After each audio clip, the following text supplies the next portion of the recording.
Assalamualaikum warahmatullahi wabarakatuh. Alhamdulillahirrabbilalamin. Segala puji hanya milik Allah Subhanahu wa taala. Pemirsa, selamat siang. Apa kabar?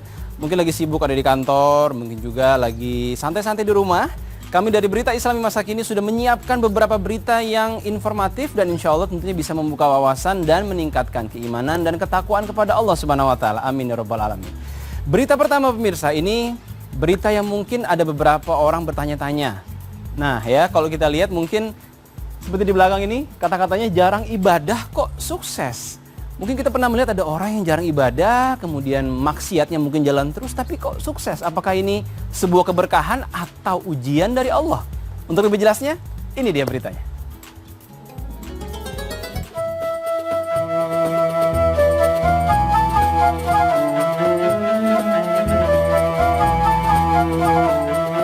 Pemirsa beriman, pernahkah Anda melihat seseorang yang tidak sholat tapi pendidikannya cemerlang, atau karir dan pekerjaannya semakin bagus? Atau pernahkah Anda melihat seseorang yang tidak menutup auratnya, tidak berpuasa, atau orang yang gemar minum khamar, namun bisnisnya semakin sukses dan memiliki rumah serta kendaraan yang mewah?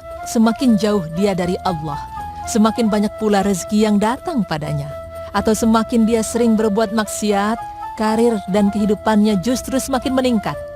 Jika pernah, mungkin Anda bertanya-tanya dalam diri, mengapa orang itu begitu beruntung mendapat nikmat yang banyak? Namun pertanyaannya, apakah itu benar-benar nikmat dan karunia Allah Subhanahu wa taala untuk dirinya? Yang perlu Anda ketahui, hal itu sebenarnya bukanlah kenikmatan, namun itu adalah istidraj. Apa itu istidraj?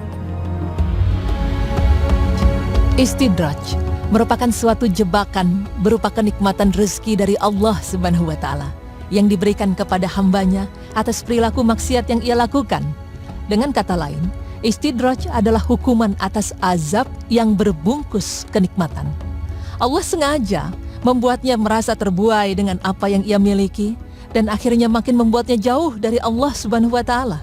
Seperti dalam firman-Nya yang artinya, maka tatkala mereka melupakan peringatan yang telah diberikan kepada mereka, kami pun membukakan semua pintu-pintu kesenangan untuk mereka, sehingga apabila mereka bergembira dengan apa yang telah diberikan kepada mereka, kami siksa mereka dengan sekonyong-konyong. Maka ketika itu mereka terdiam, berputus asa. Quran Surah Al-An'am ayat 44. Ketika mereka melupakan peringatan Allah Subhanahu wa taala, maka dibukakanlah berbagai pintu dunia dan kelezatannya, hingga mereka pun lalai. Bahkan mereka bergembira dengan apa yang diberikan. Akhirnya Allah Subhanahu wa taala menyiksa mereka dengan tiba-tiba, lalu mereka pun berputus asa dari berbagai kebaikan. Maka hal itu sungguh lebih berat siksanya. Mereka terbuai, lalai, tenang dengan keadaan dunia mereka, namun itu sebenarnya lebih berat hukumannya dan termasuk musibah yang besar.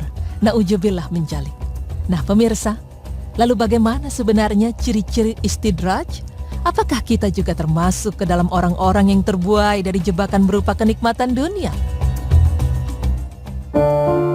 Sebagai hamba yang berpikir, kita hendaknya bisa bertanya kepada diri sendiri, apakah kenikmatan yang kita terima termasuk istidraj atau tidak? Tanda seorang yang terkena istidraj yang pertama ialah selalu meninggalkan ibadah yang diperintahkan oleh Allah dengan sengaja, seperti sholat, puasa, dan sedekah, namun tetap saja diberikan rezeki yang melimpah ruah. Kemudian melakukan maksiat secara terus-menerus tanpa rasa berdosa di dalam hatinya, namun tetap diberikan kesenangan secara terus-menerus pula. Selanjutnya, seseorang yang telah Allah Subhanahu wa taala berikan azab istidraj kepadanya akan selalu merasa bangga dengan apa yang telah ia capai dan miliki, karena ia telah mendapatkan nikmat pujian dan sanjungan dari orang lain, seakan-akan semua yang ia miliki adalah murni karena usaha dan kehebatannya. Ia juga merasa tidak ada campur tangan Allah Subhanahu wa taala di dalam keberhasilan yang ia raih. Maka berhati-hatilah bila kita pernah merasakan hal yang demikian. Tanda selanjutnya, orang yang diberikan istidraj oleh Allah Subhanahu wa taala ialah tidak adanya ujian dan cobaan dalam hidupnya, sehingga ia akan terbuai dan menganggap enteng semua perintah dan larangan Allah. Allah Subhanahu wa taala berfirman yang artinya, Dan janganlah orang-orang kafir itu mengira bahwa pemberian tangguh bagi mereka itu memberikan kebaikan bagi mereka. Tetapi hal itu terjadi agar mereka makin bertambah dosa-dosanya. Quran Surah Ali Imran ayat 178. Nah, pemirsa, lalu bagaimana agar kita terhindar dari istidraj? Hal pertama yang harus kita lakukan ialah jadikan keimanan dan ketakwaan kepada Allah Subhanahu wa Ta'ala sebagai landasan bagi kita dalam menjalankan kehidupan di dunia ini. Karena dengan dasar iman dan takwa inilah keberkahan yang sesungguhnya bisa kita dapatkan. Allah Subhanahu wa Ta'ala berfirman yang artinya, jika sekiranya penduduk negeri-negeri itu beriman dan bertakwa, pastilah kami akan melimpahkan kepada mereka berkah dari langit dan bumi. Quran Surah Al-A'raf ayat 96.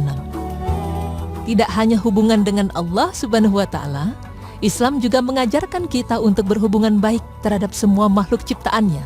Karena kebaikan yang kita berikan kepada sesama juga akan dibalas kebaikan. Allah Subhanahu wa Ta'ala berfirman yang artinya, barang siapa yang mengerjakan amal soleh, baik laki-laki maupun perempuan dalam keadaan beriman, maka sesungguhnya akan kami berikan kepadanya kehidupan yang baik, dan sungguh akan kami beri balasan kepada mereka dengan pahala yang lebih baik dari apa yang telah mereka kerjakan. Quran Surah An-Nahl ayat 97. Terakhir, agar terhindar dari istidraj ialah dengan berdoa. Doa ialah senjata yang paling ampuh bagi kaum muslimin.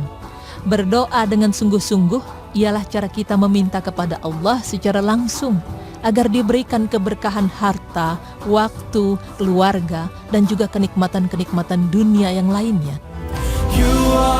Pemirsa beriman, tidak salah jika kita menikmati karunia dan rahmat dari Allah Subhanahu wa Ta'ala sebagai bentuk syukur dengan apa yang Allah Subhanahu wa Ta'ala berikan. Namun juga jangan sampai nikmat tersebut melalaikan kita, menjadikan kita malas untuk beribadah, berbangga diri dan menyepelekan orang lain, bahkan membuat kita semakin jauh dari Allah Subhanahu wa Ta'ala. Ingatlah bahwa sebaik-baiknya kenikmatan ialah yang akan kita dapatkan di akhirat kelak. Kenikmatan yang kekal selama-lamanya. You are the light, the guide of our life. You're the essence of beauty, the best of mankind. Forever you. Subhanallah, jadi sudah jelas bahwa ini sebuah istidraj atau ujian yang Allah berikan, dan mudah-mudahan kita tidak terbuai, kemudian selalu fokus untuk ibadah istiqomah kepada Allah Subhanahu wa Ta'ala sehingga selamat dunia akhirat dan berkah dunia akhirat. Amin ya rabbal alamin. Nah pemirsa, berikut ini masih berkaitan dengan keberkahan, yaitu kita punya berita tentang hujan. Ya, jadi ada yang bertanya, kenapa air hujan itu tawar? Nah ya, kenapa air hujan itu tawar? Mungkin banyak yang bertanya-tanya, tapi kita akan jawab sesaat lagi tetap di Berita Islami Masa Kini.